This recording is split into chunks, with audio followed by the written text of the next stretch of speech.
പ്രിയപ്പെട്ട പ്രേക്ഷകരെ, വളരെ പ്രധാനപ്പെട്ട മറ്റൊരു വാർത്ത കൂടി പ്രേക്ഷകരിലേക്ക് എത്തിക്കുകയാണ്. സ്വർണ്ണക്കൊള്ളയിൽ ദേവസ്വം ബോർഡിലെ അംഗങ്ങൾ ഇതുവരെ പ്രതി ചേർന്നിട്ടില്ല എന്നുള്ളതായിരുന്നു ദേവസ്വം ബോർഡ് എടുത്തിരുന്ന ഒരു നിലപാട്. 2019 ഈ സ്വർണ്ണക്കൊള്ളയിൽ ദേവസ്വം ബോർഡിനെയും പ്രതി ചേർത്തിരിക്കുന്നു. ദേവസ്വം ബോർഡിനെ 8ാമത്തെ പ്രതിയാക്കി SIT.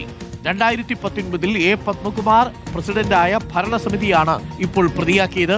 ഭരണസമിതിയുടെ അറിവോടെയാണ് കുറ്റകൃത്യം നടന്നത് എന്നാണ് SITയുടെ നിഗമനം. വളരെ പ്രധാനപ്പെട്ട ഒരു വിവരം പ്രേക്ഷകരിലേക്ക് എത്തിക്കുകയാണ്. സ്വർണ്ണപ്പാളി വിവാദത്തിൽ ഏറ്റവും നിർണായകമായ നീക്കത്തിലേക്ക് കടക്കുകയാണ്. SIT നേരത്തെ ഉണ്ണികൃഷ്ണൻ പോറ്റി 1ാം പ്രതിയാക്കി കേസെടുത്തിരുന്നു. ഇപ്പോൾ 2ാമത്തെ ഒരു FIR കൂടി ഇടുന്നു. ആ 2ാമത്തെ FIRൽ 2019 ഭരണസമിതിയാണ് ഇപ്പോൾ പ്രതിസ്ഥാനത്ത് നിൽക്കുന്നത്. കട്ടളപ്പാളി കടത്തിയ വിഷയത്തിലാണ് ഇപ്പോൾ ദേവസ്വം ബോർഡിന് കുരുക്ക് വന്നിരിക്കുന്നത്. വളരെ പ്രധാനപ്പെട്ട മറ്റൊരു നീക്കമാണ് SITയുടെ ഭാഗത്തു നിന്ന്. 2019 ദേവസ്വം ബോർഡ് അംഗങ്ങളും പ്രതിപട്ടികയിലുണ്ട് എന്നാണ് മനസ്സിലാക്കുന്നത്. പേരെടുത്തു പറയുന്നില്ല എന്നതാണ് ഏറെ ശ്രദ്ധേയമായ കാര്യം. 1ാം പ്രതി ഉണ്ണികൃഷ്ണൻ പോറ്റി, 2ാം പ്രതി കൽപേഷ്, 3ാം പ്രതി Devaswom commissioner, executive officer, administrative officer, assistant engineer എന്നിങ്ങനെ പ്രതിപട്ടികയിലുണ്ട്. ആ പ്രതിപട്ടികയിൽ കട്ടളപ്പാളിയിലെ സ്വർണ്ണക്കവർച്ചയിലാണ് ഇപ്പോൾ 2ാമത്തെ FIR ഇട്ടിരിക്കുന്നത്.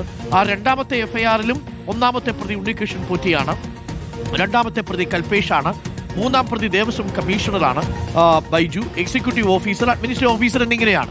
അത് കഴിഞ്ഞാൽ പിന്നെ വരുന്നത് ദേവസ്വം ബോർഡ് ആണ് 8ാമത്തെ പ്രതിസ്ഥാനത്ത് നിൽക്കുന്നത്. അപ്പോൾ ദേവസ്വം ബോർഡിന്റെ അറിവോടെയാണ് കുറ്റകൃത്യം എന്നുള്ളതാണ് SITയുടെ നിഗമനം. നമുക്കൊപ്പം റഹീസ് റഷീദ് ഉണ്ട്.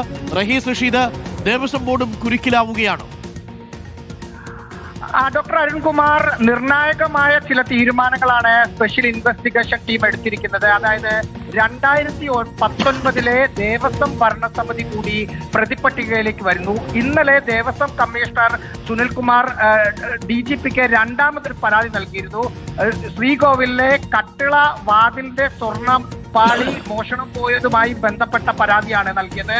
ആ പരാതിയിലാണ് SIT 2ാമത്തെ FIR ഇട്ടിരിക്കുന്നത്. ആ FIRൽ 8ാം പ്രതിയായി പറയുന്നത് തിരുവിതാംകൂർ ദേവസ്വം ബോർഡ് എന്നാണ്. അതായത് തിരുവിതാംകൂർ ദേവസ്വം ബോർഡ് എന്ന് പറയുമ്പോൾ അന്നത്തെ Devaswom board president A. Padmakumar, അംഗങ്ങളായ K. രാഘവൻ, KT ശങ്കർദാസ്, ഈ 3 പേരും സ്വാഭാവികമായും ദേവസ്വം ബോർഡിനെ പ്രതിപട്ടികയിൽ ഉൾപ്പെടുത്തിയപ്പോൾ അവർ പ്രതികളാകും. 2ാം പ്രതിയായി പറയുന്നത് കൽപേഷ് ആണ്.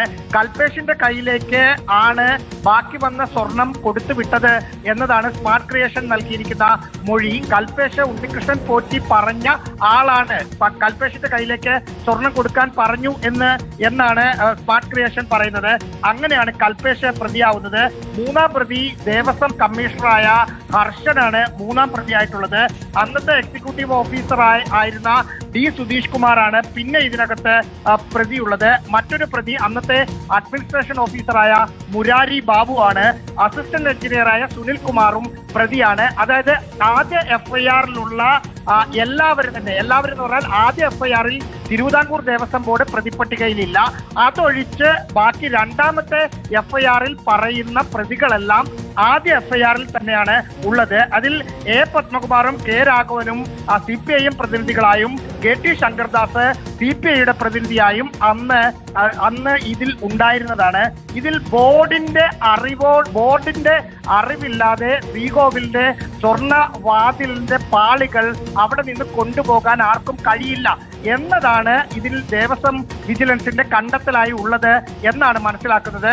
2 കണ്ടെത്തലായിട്ടാണ് ദേവസ്വം വിജിലൻസ് കോടതിയിൽ നൽകിയ അന്തിമ റിപ്പോർട്ടിൽ പറയുന്നത്.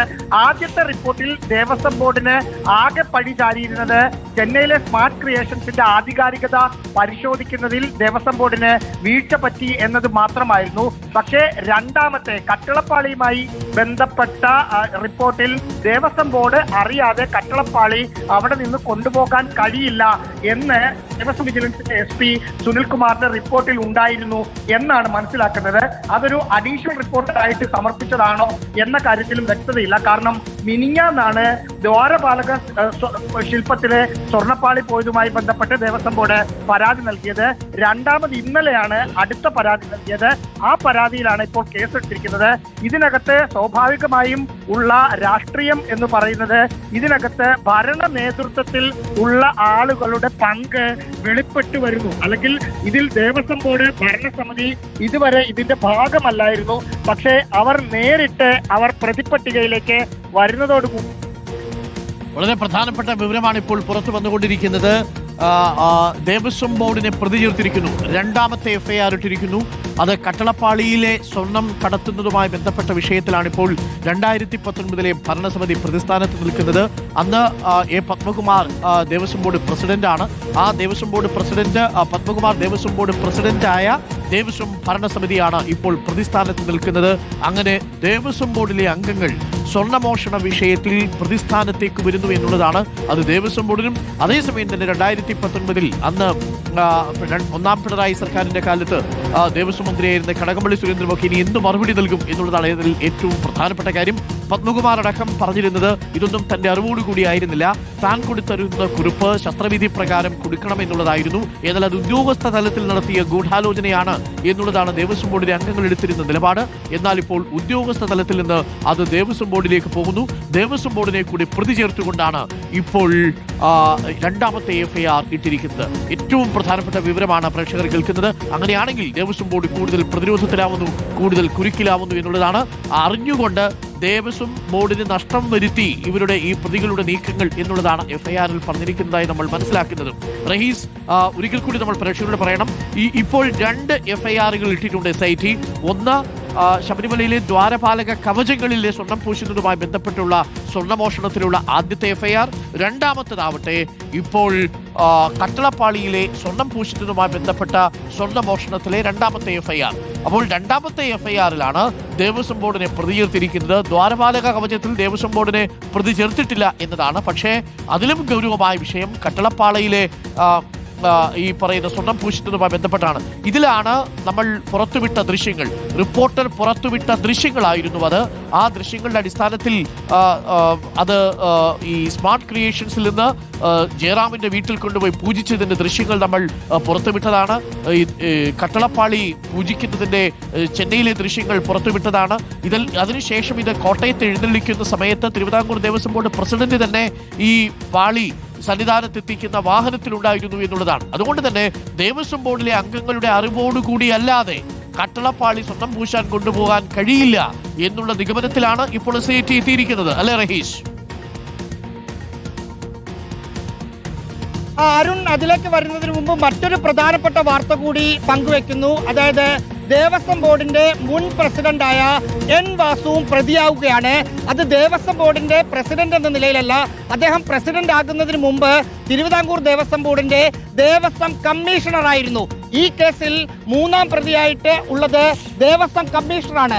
അന്നത്തെ ദേവസ്വം കമ്മീഷണർ എന്ന് പറയുന്നത് N വാസു ആണ്. പിന്നീട് അദ്ദേഹം ദേവസ്വം ബോർഡിന്റെ പ്രസിഡന്റായി. ടെക്നിക്കലായി പറയുമ്പോൾ 2 ദേവസ്വം ബോർഡിലെ പ്രസിഡന്റുമാർ ഈ കട്ടളപ്പാളി മോഷണം പോയതുമായി ബന്ധപ്പെട്ട കേസിൽ പ്രതിയാകുന്നു.